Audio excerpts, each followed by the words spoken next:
Dulu batu bajul itu ya kalau orang-orang orang-orang dagang itu biasanya dikasih apa itu makanan apa sesajen gitu dulu.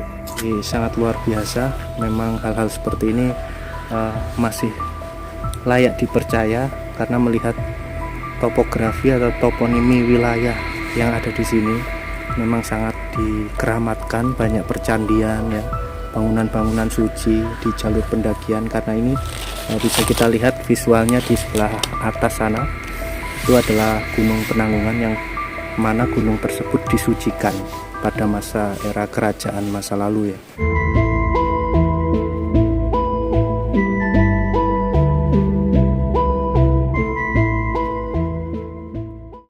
Assalamualaikum warahmatullahi wabarakatuh. Salam budaya, salam sejahtera, rahayu. Berjumpa lagi di channel Warisan Kuno.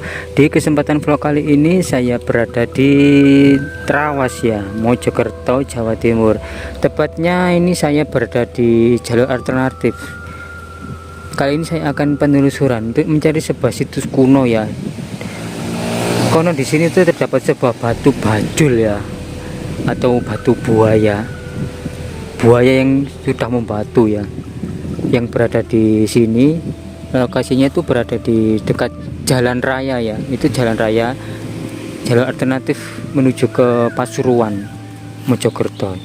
Bagaimana batu tersebut? Yuk tetap ikuti channel Warisan Kuno. Halo Pak Tarmo, Raden Tempur, warga Caloliman Tempur, Trawas ya. yeah.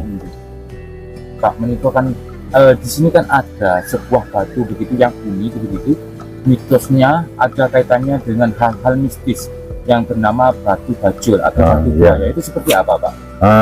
Dulu batu bajul itu ya kalau orang-orang orang-orang dagang itu biasanya dikasih apa itu makanan apa sesajen gitu dulu kalau batu bajul.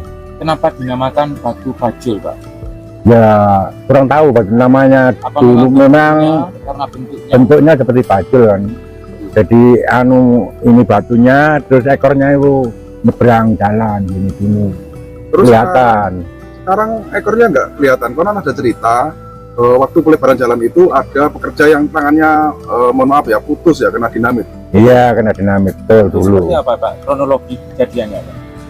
Kena dinamit Pak, jadi dinamit dibeledakkan itu kena batunya Sampai tangannya putus. iya dulu zaman dulu tahun berapa itu, tahun 70-an lah, masih belum jalan itu belum masih belum makadam, lalu itu setelah itu di makadam jalannya itu. Ada kejadian tertentu nggak, mungkin ada seseorang yang melihat penampakan begitu di situ Pak, itu sosok astralnya begitu? Nggak pernah tahu saya kalau masalah Belum dapat penampakan cerita itu ya, Pak, ya, belum maksudnya. dapat cerita itu. Terus Ya. warung-warung Pak, warung-warung di sekitar situ kan kelihatannya bangunannya masih baru ya. Iya. Banyak yang tutup Pak. Itu mungkin karena mitos tadi ya. Ya enggak, karena ya kurang rame mas, kurang laku gitu. Tapi di sekitar yang lainnya agak jauh masih rame. Iya. Cuman yang persis di depannya depan itu ya. Ada cerita nggak mungkin di tempat itu dulu, mungkin di zaman kolonial atau di masa-masa zaman PKI 65, mungkin ada pembantaian atau apa di situ Pak? Karena kalau berkaitan dengan di wilayah Lamongan itu ada namanya tanah patok mayit Pak. Adakah mungkin seperti itu Pak? Nggak ada di situ, nggak ada. Nggak ada ya. Nggak ada. Dulu jalannya kan kecil mas, masih kecil dulu. Yang melebarkan itu tentara-tentara itu, jadi dinamit Cipur dulu namanya Cipur gitu. Jadi pohon-pohon di pinggir jalan itu dibor, masukin dinamit, diledakkan batu-batu itu. Tapi memang ada ya batu buaya itu Pak ya, batu bajul Ada namanya batu bajul. Kalau sebelahnya sini itu batu gubuk namanya yang besar itu. Oh yang besar. Batu bajul itu muncul nama itu begitu Pak ya apakah sesudah kejadian pelebaran jalan itu atau memang sudah terkenal dari zaman kuno, Pak? Sudah terkenal dari nenek moyang dulu. Begitu. Iya. Sehingga bahkan ada yang memberi sesajen seperti itu. Iya. Oke. Atau bisa jadi itu adalah buaya purba kan yang sudah membatu atau memfosil. Bisa jadi dia bertapa dan lain sebagainya karena kita juga Iya. tahu ya. Dan Iya, hutan itu namanya hutan Batu Bajul. Ya. Alas Batu Bajul, Alas Pak, ya. Batu Bajul, ya. Kalau atasnya itu namanya Bulu Geblak. Yang di tikungan yang atas itu, di warung-warung di atas itu Iya. Bulu Geblak. Ada kaitan nggak dengan cerita-cerita di masa kerajaan, Pak? Tempat tersebut, Pak? Mungkin ada, Mas. Yang Batu Bajul itu ada. Dengan kerajaan Majapahit, Iya. di tempat ada. pelarian orang-orang Iya. Majapahit dulu, begitu, Pak ya? Iya. Terima kasih Pak. Pak siapa tadi? Pak Tar. Pak Tar. Ya. Terima kasih waktunya Pak Tar. Sehat Iya. selalu Pak.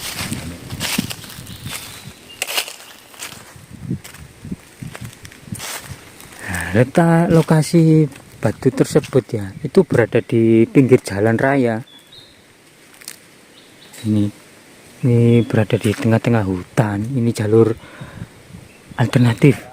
Kalau di sana itu menuju ke apa itu Pasuruan ya. Ini nuansanya sangat sejuk sekali.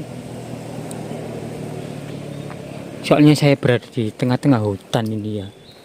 Kalau ke sana kita akan menggok. Di sana itu ada itu apa? Jalur menuju ke Mojokerto. Juga dengan dekat dengan itu situs Jolotundo, Petirtaan Jolotundo ya. Kita akan nyebrang. Nah, di sini terdapat sebuah batu. Warga menyebutnya itu sebagai batu bajul atau bahasa Indonesianya itu buaya. Yang lokasinya ini berdekatan dengan jalan raya. Lah ini ya, kita akan naik. Nah, situ lur, depan saya ini itu terdapat sebuah kepala dari buaya atau batu bajul itu. Lah ini lur ya, ini kita lihat mendekat. Nah ini tuh kepala dari buaya itu ya, bajul itu. Nah, itu moncongnya ya, ini mulutnya ini mulutnya ini masih mingkem ini ya. Tuh, ini mulutnya ini sangat bau besar sekali. Dan konon menurut cerita itu dulu itu batu ini tuh sangat bau besar, terus dibom dinamit ya, jadi hancur terus berceceran. Di sini tepat lokasi kepalanya, dan di sini itu masih menyisakan sebuah kepala dan buntutnya ya, buntutnya itu berada di bawah sana itu. Kalau kita lihat secara visual agak mundur, ini memang menyerupai sebuah buaya atau bajul kalau bahasa Jawa. Iya, bajul. Nah, ini ada mulut ya di sini. Itu mas, itu mulutnya, Ini matanya itu mas. Ya, kita lihat ini mirip seperti mitos memang menyebutkan bahwa batu ini merupakan batu besar yang dulunya adalah seekor bajul yang sudah membatu, batu. yang dipercaya juga mempunyai tuah atau kekeramatan yang mengakibatkan jalur di area ini juga sangat keramat. keramat. Tadi kita jumpai di bagian kakinya ya, Oh, ada kakinya mas ya. dupa, perdupaan. Artinya di sini masih sangat dikeramatkan oleh masyarakat ya, masih diuri-uri peninggalan ini, dan mitosnya masih dipercaya dan diceritakan hingga sampai saat ini. Ada warung atau kafe ya yang berada di samping jalan sebelah kirinya tadi saat kita opening itu kemungkinan juga akibat ini ya, kekeramatan batu ini akhirnya sepi ya. Padahal di sepanjang jalur ini juga banyak warung. Tapi di area sini aja Mas ya Area itu. sini aja. Mungkin itu Mas. Apa itu ada keangkeran tersendiri ya di lingkungan ini, di tempat ini. Tempat ini memang. Soalnya ini kan Kenapa kok ini pecah dan tercecer ya? Ya. Ini bagian kepala ya. Entah tubuhnya masih berada di atas karena di atas ini banyak sekali batu-batu batu-batu. andesit gitu. Iya. Mungkin dulunya batu ini besar begitu Kan dibom ya. itu Kan ceritanya itu fungsinya dibom. untuk memecah area tebing gunung ini dan dipakai untuk jalur alternatif jalan Oh, raya. berarti dulu itu Mas ya menutupi Batu jalan. utuh iya. Terus tidak bisa dikeruk terus dibom itu. Dibom.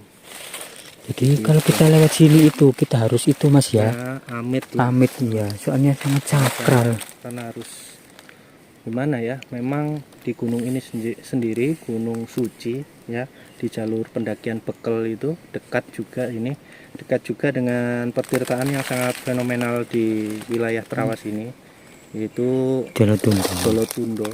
Karena di lokasi ini juga banyak sekali, bisa jadi ratusan situs ya yang ada di lokasi ini. Jadi sangat luar biasa. Memang hal-hal seperti ini masih layak dipercaya karena melihat topografi atau toponimi wilayah yang ada di sini memang sangat dikeramatkan, banyak percandian ya, bangunan-bangunan suci di jalur pendakian. Karena ini bisa kita lihat visualnya di sebelah atas sana itu adalah Gunung Penanggungan yang mana gunung tersebut disucikan pada masa era kerajaan masa lalu ya, seperti itu.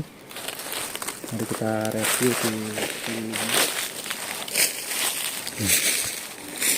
Kita akan melihat apa itu tangannya ya. Soalnya di sini tuh ada itu kepalanya. Dan konon kakinya itu berada di bawah sana itu ya. Dekat dengan jalan raya. Jadi kita akan mereview kakinya. Jadi tempat ini tuh sangat sakral sekali, dikeramatkan. Jadi kalau kita melintas atau melewati jalur ini, kita tuh harus permisi, baca doa, baca bismillah ya, supaya tidak terjadi hal-hal yang tidak kita inginkan ya di sini tuh.